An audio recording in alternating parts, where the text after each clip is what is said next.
सुबह से ही राजौरी डिस्ट्रिक्ट के कोटरंका इलाके में जो कंडी एरिया है वहां पर सुरक्षा बल और आतंकियों के बीच मुठभेड़ चल रही है और ताज़ा जानकारी जो मिल रही है उसमें यही जानकारी आ रही है कि उस इलाके में पूरे तरीके से जो है वो इंटरनेट को बंद कर दिया गया है। इससे पहले जो जानकारी मिली थी उसमें हमारे 2 सुरक्षाकर्मी जो है वो शहीद हो गए थे और 4 जो है हमारे जवान जो है वो इसमें घायल हो गए थे, जिनका उपचार जो है वो उधमपुर के हॉस्पिटल में चल रहा है। सुबह से जिस तरह से इनपुट मिला था कि उस इलाके में कोटरंका इलाका का जो कंडी के पास ही एक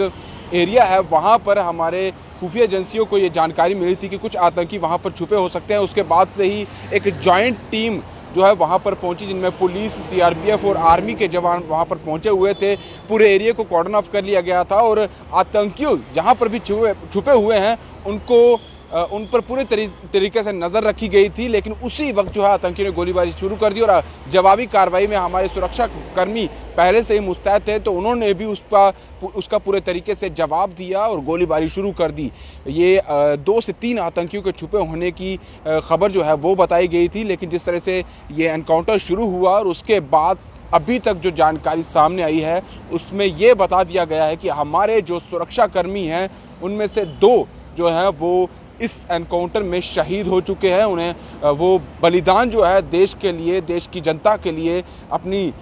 दे चुके हैं और साथ ही 4 ऐसे जवान हैं जो घायल हैं, जिन्हें घायल अवस्था में जो है उधमपुर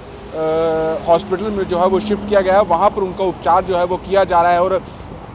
अभी भी वहाँ पर जो सुरक्षा कर्मी हैं वो पूरे तरीके से उस एरिया को घेरे हुए हैं और कहीं ना कहीं ये भी देखा जा रहा था कि क्या इंटरनेट के माध्यम से उन तक कोई इन्फॉर्मेशन तो नहीं पहुंचाई जा रही है। वो उन चीज़ों को देखते हुए पूरे तरीके से इंटरनेट जो है उस एरिया में बंद कर दिया गया है और जब तक इस एनकाउंटर ये पूरा ख़त्म नहीं होता है, जब तक आतंकियों का खात्मा नहीं कर दिया जाता है, तब तक इंटरनेट वहाँ पर बंद रखा जाएगा। ये एरिया जो है ये राजौरी डिस्ट्रिक्ट का कोटरंका का कंडी एरिया बताया जा रहा है और इस एरिया में एक ऐसा मतलब जो एरिया ये है वहाँ पर बहुत सारे लोग जो है वो जाते हैं। एक वहाँ पर पिकनिक स्पॉट भी है जहाँ पर लोग सैलानी या वहाँ पर ट्रैकिंग करने के लिए बहुत लोग जो है वहाँ पर जाते हैं। वहीं पर आतंकियों के छुपे होने की खबर जो है हमारी एजेंसियों को, हमारे सुरक्षा कर्मियों को मिली थी। जैसे ही मिली थी सुबह ही हमारी जो एक टीमें हैं वहाँ पर सुरक्षा कर्मियों पर पहुँच गई थी, जिनमें पुलिस की टीम हो गई, सीआरपीएफ है और हमारे आर्मी के जवान जो है और भी हमारे जो खुफिया टीमें हैं, जो सुरक्षा कर्मी हैं, अलग अलग जो टुकड़ियाँ हैं उनकी वहाँ पर पहुँची हुई है। लेकिन जो शहादत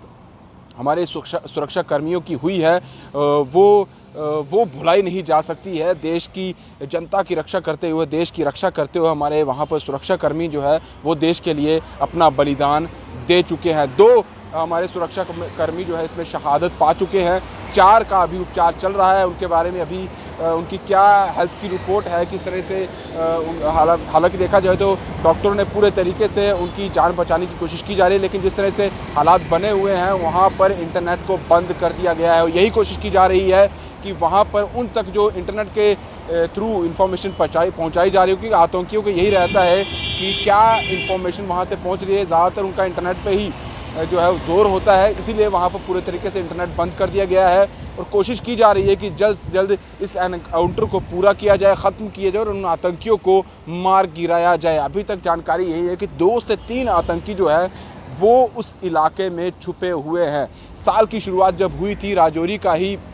डांगरी एरिया था जहाँ पर आपने देखा था कि देर रात आतंकी आते हैं और वहाँ डांगरी एरिया के जो लोग रहने वाले हैं, रिहायशी एरिया के में वो आते हैं और लोगों को गोली का रात को निशाना बनाते हैं, जिसमें हमारे जो लोग थे, वहाँ के रहने वाले थे, उन्हें अपनी जान गंवानी पड़ी थी। जिसके बाद से पूरे तरीके से उस एरिया में अलर्ट कर दिया गया था और कोशिशें की जा रही थी कि इस एरिया में अब ऐसी वारदात दोबारा ना हो पाए। लेकिन आतंकियों का कहीं ना कहीं कोई ना कोई यहाँ साथ देता हुआ ज़रूर नज़र आ रहा है, जिससे से आतंकी वहाँ पर घुसपैठ करते हैं, वहाँ पहुँचते हैं,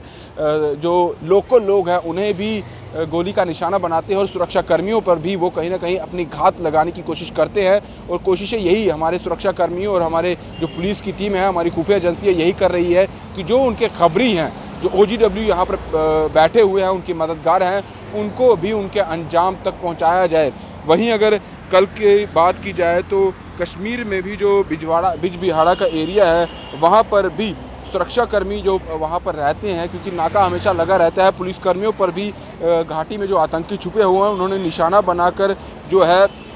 वहाँ जो है पुलिसकर्मियों पर भी हमला किया था, जिसमें हमारा एक पुलिसकर्मी कल बिजबिहाड़ा एरिया में घायल हो गया था और उनका उपचार भी वहाँ जो पुलिस हॉस्पिटल है वहाँ पर चल रहा है। और बाकी वहाँ पर आतंकियों की अभी भी पूरे तरीके से निगरानी की जा रही है, लेकिन कोशिश यही की जा रही है कि जल्द से जल्द इस एनकाउंटर को ख़त्म किया जाए, आतंकियों को जल्द से जल्द जो है निपटाया जाए, उस एरिया को पूरे तरीके से सुरक्षित किया जाए। और भी आतंकी हो सकते हैं, इसलिए जो हमारे सुरक्षाकर्मी हैं वो कोई भी डील यहाँ पर नहीं लेना चाहते हैं। जो भी जानकारी मिल रही है उसके मुताबिक जो है वो हमारे जो सुरक्षाकर्मी हैं वो काम कर रहे हैं। लेकिन एक दुखद समाचार ये भी आया था कि इस एनकाउंटर में हमारे 2 जवान जो हैं वो शहीद हुए हैं। फिलहाल और क्या अपडेट आती है वो भी आपके सामने लेकर आएंगे, लेकिन फिलहाल उस इलाके में पूरे तरीके से इंटरनेट को बंद कर दिया गया है।